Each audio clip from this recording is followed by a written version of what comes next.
Hello friends, मेरा नाम पूजा चौधरी है और स्वागत है आपका मेरी नई वीडियो में। आज हम बात करेंगे कपालभाति पे। कपालभाति, अगर आप सब सोच रहे हैं कि ये एक प्राणायाम है तो आप बिल्कुल गलत सोच रहे हैं, क्योंकि ये प्राणायाम नहीं, ये एक क्रिया है।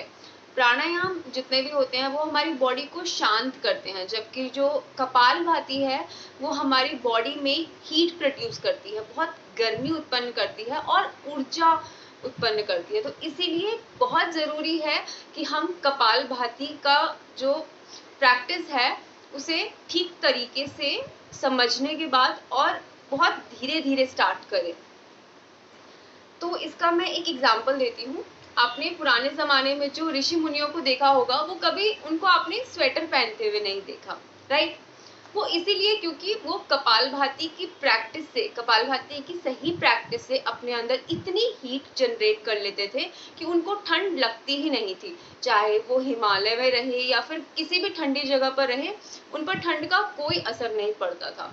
तो हालांकि ये बहुत ही स्ट्रॉन्ग प्रैक्टिस है, बट क्योंकि ये बहुत इजी है, इसको सीखा बहुत आराम से जा सकता है, तो लोग इसको 100 बार 200 बार करते हैं, जिससे कि उन्हें लगता है कि और ज़्यादा बेनिफिट होगा और ज़्यादा फायदा होगा।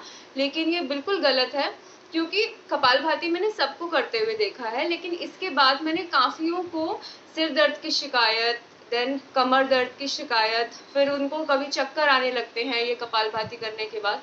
तो वो इसलिए होता है क्योंकि वो बहुत स्टार्ट ही बहुत बार करते हैं, 100 बार 200 बार, कोई 10 मिनट 20 मिनट इसकी प्रैक्टिस कंटिन्यूस करते हैं, जो कि गलत है।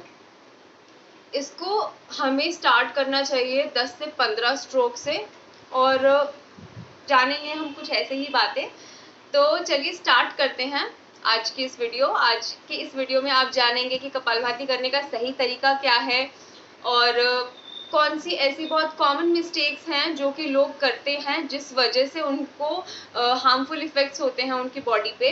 देन हम जानेंगे कि किसको नहीं करना चाहिए ये क्रिया, और उसके बाद हम जानेंगे कि इसके कितने सारे फायदे होते हैं। तो चलिए पहले शुरू करते हैं कि कपालभाति करने का सही तरीका क्या है। तो कपालभाति करने के लिए आप किसी भी कंफर्टेबल पोजीशन में बैठ जाइए। बस इस चीज़ का ध्यान रखिए कि आपकी रीढ़ की हड्डी बिल्कुल सीधी होनी चाहिए। उसके बाद आप अपनी बॉडी को पूरा रिलैक्स कर लीजिए, लंबी गहरी सांस लेकर। आप अपना एक हाथ अपने पेट पर रख सकते हैं, जिससे कि आप जो मूवमेंट हो रही है उसको गाइड कर सके अपने हाथों के द्वारा। इसके बाद आपको, जब आपकी बॉडी पूरी रिलैक्स हो जाए, देन उसके बाद आपको सांस भरना है और झटके से सांस छोड़ना है। लेकिन ये झटका बहुत ज़्यादा फोर्स के साथ नहीं होना चाहिए, एकदम जेंटल फोर्स के साथ इस फोर्सफुली एक्सहेल करें, ठीक है? सांस छोड़ना है।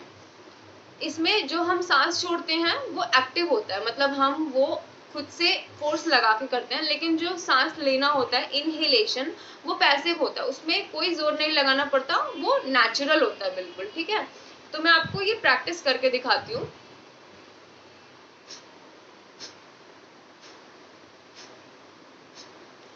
स्टार्टिंग में ये बहुत स्लो स्टार्ट करना है आपको, जैसे कि 1 स्ट्रोक पर सेकेंड, 1 सेकेंड में 1 स्ट्रोक, और इसको 10 से 15 स्ट्रोक करना है आपको, और 3 साइकिल्स, एक साइकिल में 10 से 15, और ऐसी ऐसी 3 साइकिल्स आप कर सकते हैं।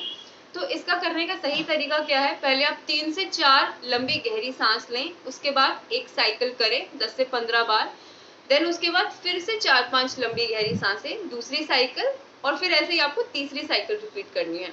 जब आपकी तीनों साइकिल कंप्लीट हो जाएं, उसके बाद आप एक लंबी गहरी सांस लें,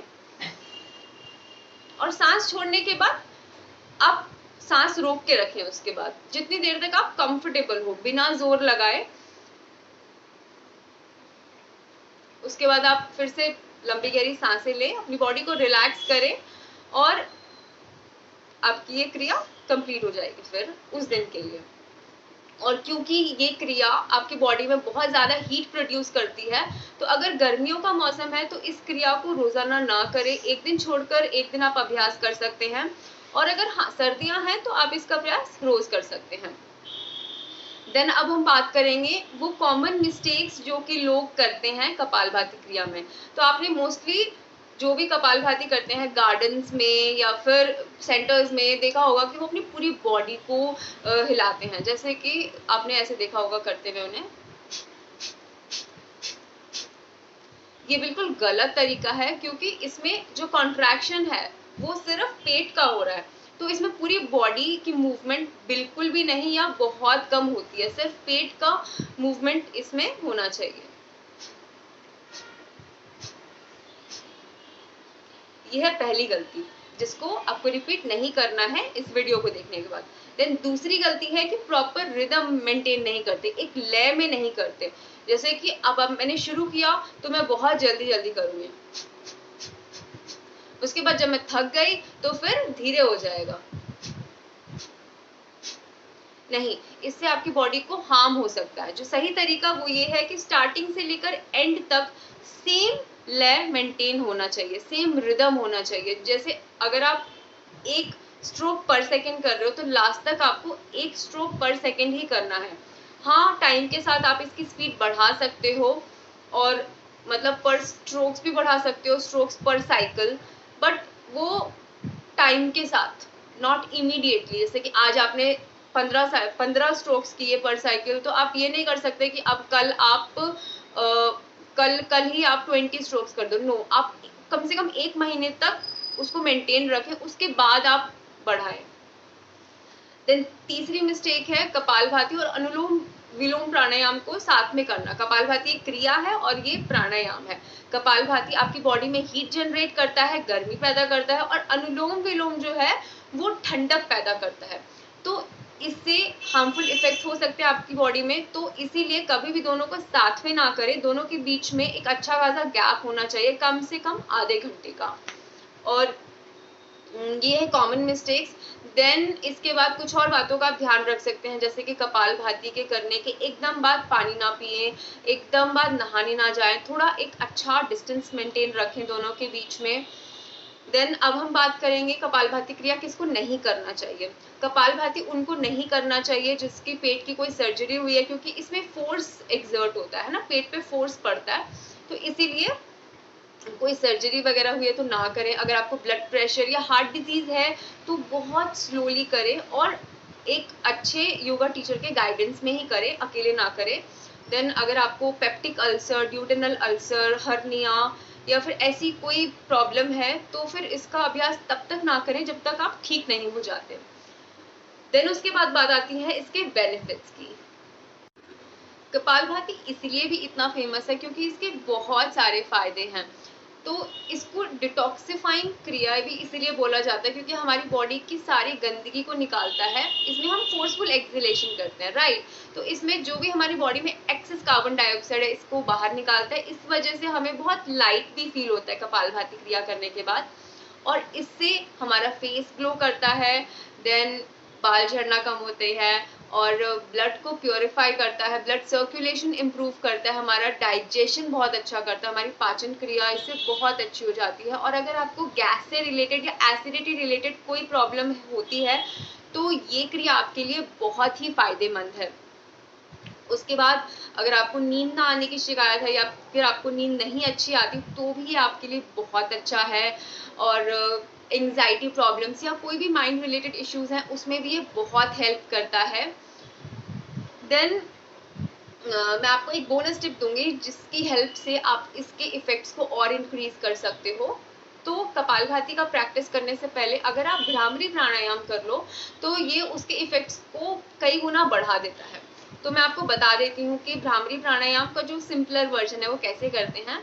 तो आप बस अपनी उंगलियों से कान को ऐसे बंद करें, ठीक है, और स्पाइन स्ट्रेट होनी चाहिए आपकी। इनहेल करना है आपको और एक्सहेल करते हुए हम की आवाज निकालनी है।